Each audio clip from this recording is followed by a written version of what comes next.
Hello, welcome back to the reading of the poem of the Man God, written by Maria Beltorta, Volume 2.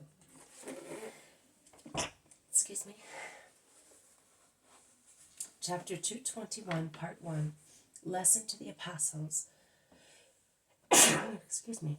Going to Jabneel. 17th July, 1945. Shall we go to Ekron from Jabneel? Asks some of the apostles, while walking across a very fertile country, in which the corn is taking its final sleep in the bright sunshine that has ripened it. The mown fields resemble immense, sad deathbeds, now that they are bereft of corn ears with loads of corn awaiting to be carried elsewhere.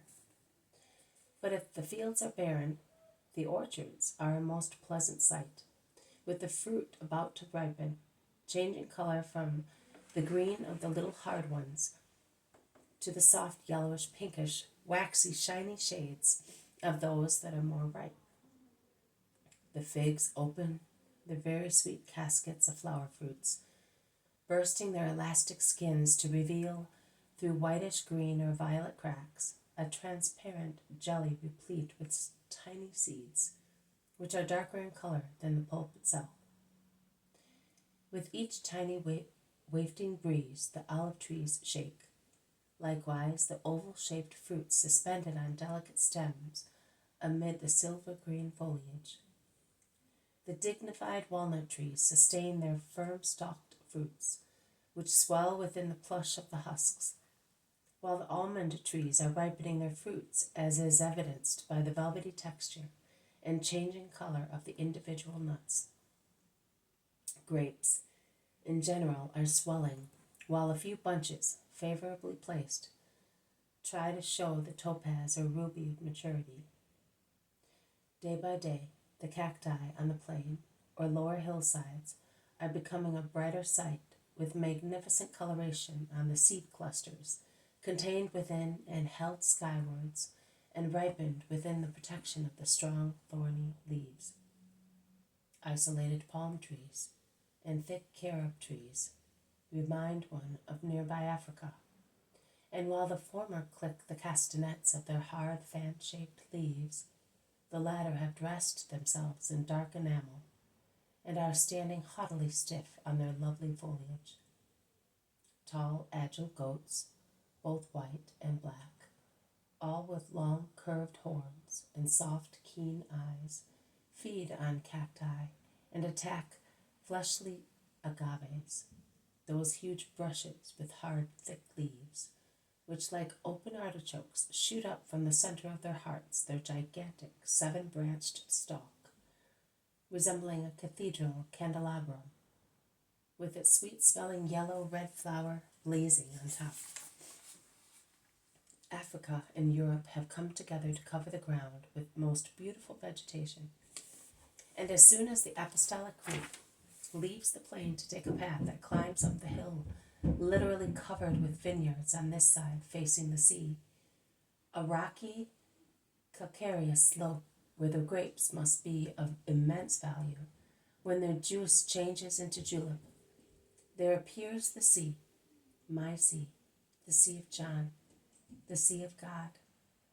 It appears draped in its immense blue silk crepe, and it speaks of distances, of infinity, of power, while it sings with the sky and the sun, the trio of the creating glories.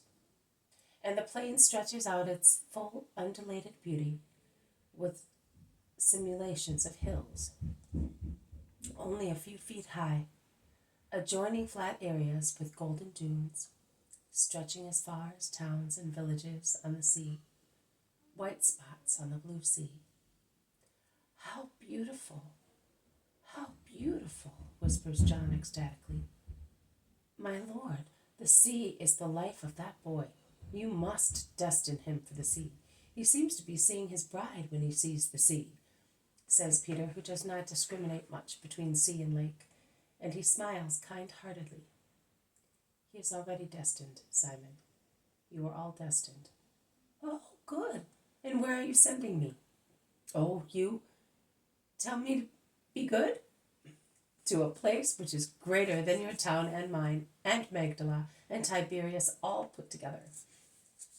I will get lost. Do not be afraid. You will look like an ant on a large skeleton, but going to and fro untiringly, you will bring the skeleton back to life. I don't understand that at all. Tell me more clearly. You will understand. You certainly will. And Jesus smiles. And what about me? And me? They all want to know. This is what I will do. And Jesus bends. They are on the gravelly bank of a torrent in the central part of which the water is still quite deep. And he picks up a handful of very fine gravel. He throws it into the air, and it falls, spreading in all directions. There you are. Only this tiny stone is left in my hair. You will be scattered like that. And you, brother, represent Palestine, don't you? Asks James of Alphaeus gravely. Yes, I do. I would like to know who will be left in Palestine, asks James once again. Take this little stone as a souvenir, and Jesus gives the little piece of gravel, which had remained entangled in his hair, to his cousin James, and smiles. Could you not leave me in Palestine? I am the most suitable because I am the coarsest. But I can still manage at home, whereas abroad, says Peter, on the contrary, you are the least suitable to remain here. You are all prejudiced against the rest of the world, and you think it is easier to evangelize in a country of believers rather than in a country of idolaters or Gentiles. It is instead the very opposite. If you considered what true Palestine offers us in its higher classes, and also, although to a lesser degree, in its people, and if you bore to mind that here, in a place where the name of Palestine is hated and the name of God in its true meaning is unknown, we have certainly not been received any worse than in Judea, in Galilee, and in the Decapolis. Your prejudices would vanish, and you would realize that I am right when I say that it is easier to convince ignorant people of the true God than those of the people of God, who are subtle, guilty idolaters, and proudly believe that they are perfect, and wish to remain as they are. How many gems, how many pearls I see, where you can see land and sea only, the land of the multitudes which are not Palestine, the sea of mankind which is not Palestine, and which as sea desires only to receive searchers, to give them those pearls, and as land to be searched, to allow those gems to be taken. There are treasures everywhere, but they are to be looked for. Every clod of earth may conceal a treasure and nourish a seed. Every depth may hide a pearl. What? Would you perhaps expect the sea to make havoc in its depths by means of furious storms to detach pearl oysters from their beds and open them, by the striking power of billows, and thus offer them on the shore to lazy people who do not want to work, to cowards who do not want to run risks? Would you expect the earth to make trees out of grains of sand and give you fruit without any seed? No, my dear. Fatigue, work, courage are required, and above all, no prejudices. You, I know, disapprove, some more, some less, of this journey among the Philistines. Not even the glories which this land reminds us of, the glories of Israel that speak from these fields, fecundated by Hebrew blood, shed to make Israel great, and from those towns, torn one by one from the hands of those who possess them, to crown Judah and make it a powerful nation, are capable of making you love this pilgrimage. And I will not say to you, not even the idea of preparing the ground to receive the gospel and the hope of saving souls can convince you. I will not say that to you, among the many reasons which I present to your minds, so that you may consider the justice of this trip. That thought is still too high for you.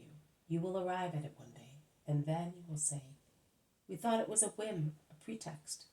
We thought that the Master lacked love towards us by making us go so far on a long, painful journey, risking unpleasant situations.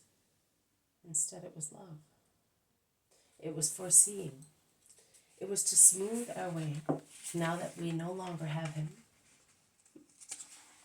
with us, and we feel more lost than ever. Because then we were like vine shoots, which grow in all directions. But they know that the vine will nourish them, and that nearby there is a strong pole to support them. Now instead we are shoots, which must form a pergola by themselves, being still nourished by the stump of the vine, but with no trunk on which to lean. That is what you will say, and you will thank me.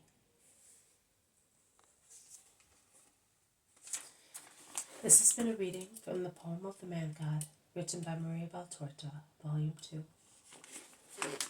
Chapter 221, Part 1. Lesson to the Apostles, Going to Jabneel. Thank you for listening. I will see you tomorrow. May God bless you, and may peace be with you.